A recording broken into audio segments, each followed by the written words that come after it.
Innallaha wa malaikatahu yusalluna 'alan nabi ya ayyuhalladzina amanu sallu 'alaihi wa sallimu taslima. An Nabi Hurairah radhiyallahu anhu anna rajulan qala lin nabiyyi sallallahu alaihi wasallam ausini qala la tahdhab faraddada miraran qala la tahdhab rawahul Bukhari. Yang artinya dari Abu Hurairah yang Allah telah meridhoinya, sesungguhnya seseorang berkata kepada Nabi Muhammad sallallahu alaihi wasallam, berilah aku nasihat. Maka Rasulullah SAW bersabda, la taghdab, kamu jangan marah. Kemudian laki-laki itu mengulang-ulang, berilah aku nasihat. Maka Rasulullah selalu menjawab, kamu jangan marah. Ikhwati fillah, dalam hadis yang mulia ini beberapa faedah yang hendaknya kita petik.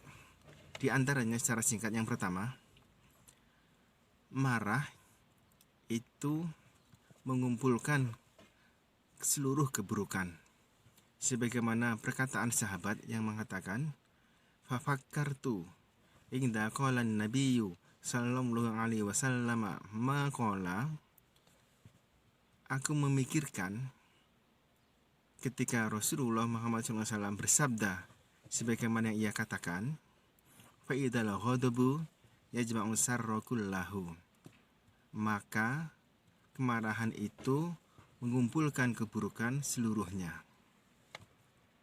Sangat jelas kita menyaksikan, kita merasakan bahwasanya orang yang marah itu wajahnya menjadi buruk, wajahnya menjadi menakutkan, menjadi menjijikkan, sehingga sangat tidak enak dipandang. Kemudian juga orang marah itu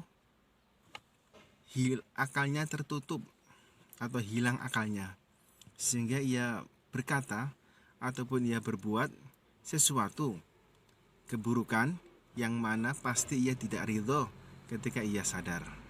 Ini yang pertama. Kemudian yang kedua, marah itu ada dua, marah yang tercela dan marah yang terpuji.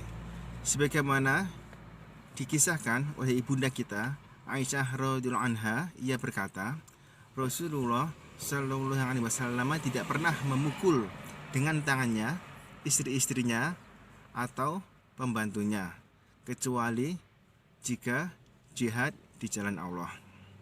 Dan adalah beliau itu ketika ada orang yang menyakitinya, maka ia tidak membalas kepada pelaku tersebut, illa ayyung tahaka syai'un min maharimillah, kecuali jika melanggar sesuatu dari larangan Allah, fayang takima lillah, maka beliau Nabi Muhammad SAW itu marah atau membalas karena Allah. Sangat jelas dua hal di sini. Yang pertama, marah yang tercela, yaitu marah karena urusan dunia, baik itu berupa harta, jabatan, pekerjaan, makanan, bisnis, dan lain sebagainya. Maka marah karena dunia ini adalah tercela. Kemudian yang kedua, marah karena Allah SWT, maka ini adalah marah yang terpuji, sebagaimana diceritakan oleh Nabi kita, Nabi besar Muhammad SAW. Ikhwati fillah. Kemudian faedah yang ketiga, penghargaan dari Nabi Muhammad SAW yang sangat masyhur kepada orang yang mampu menahan amarah. Sebagaimana dalam hadis yang diriwayatkan oleh Imam Bukhari dan Imam Muslim, Rasulullah SAW bersabda, laisa syadidu bisura'ah, tidaklah dikatakan orang kuat itu karena pandai bergulat. Innama syadidu alladzi yamliku nafsahu indal ghadabi, sesungguhnya orang dikatakan kuat itu apabila dia itu mampu menahan amarah. Ini adalah penghargaan yang mulia, yang tinggi dari orang yang paling mulia di muka bumi ini, yaitu Rasulullah Muhammad SAW. Kemudian yang terakhir, yang keempat, pelajaran yang kita petik dari hadis di atas, yaitu dua hal yang harus kita waspadai, dua hal yang harus kita perhatikan, yaitu pencegahan, yaitu sebelum terjadi marah, dan pengobatan ketika terjadi marah. Pencegahan ini ada 3 hal yang kita lakukan. Yang pertama adalah memaafkan dan mengingat-ingat kebaikan orang tersebut. Ya, pertama memaafkan dan mengingat-ingat kebaikan orang tersebut. Kemudian yang kedua, tidak sombong atau merasa diri lebih kuat, merasa diri lebih pandai, lebih kaya, lebih dari segalanya. Maka kesombongan itu adalah sebab terbesar timbulnya kemarahan. Kemudian yang ketiga, yaitu mengubah posisi ke tempat yang lebih rendah. Sebagaimana Rasulullah SAW bersabda, wa idza ghadiba ahadukum wa huwa qa'imun falyajlis. Dan apabila salah seorang dari kalian itu marah dan dia dalam kondisi berdiri, maka hendaklah duduk. Fa in dhahaba anhu ghadabu, maka akan hilang kemarahannya. Wa illa, dan jika tidak, falyadji, maka hendaklah ia berbaring. Ini pencegahan sebelum timbulnya marah. Kemudian pengobatan, ada 3 hal juga yang kita sampaikan. Yang pertama adalah ta'awud, sebagaimana kisah yang terkenal antara 2 sahabat yang bertengkar di hadapan Rasulullah SAW. Kemudian Nabi bersabda, inilah a'lamu kalimatan lau qalaha lahadama anhu ma yajidu. Sesungguhnya aku mengetahui sebuah kalimat yang jika diucapkannya maka akan hilanglah apa yang dirasakan, yaitu marah. A'udzubillahi minasyaitonirrajim. Faqala lahur rajulu, kemudian orang yang marah itu berkata kepada orang lain, amajnunan taroni, apakah engkau melihat aku telah gila?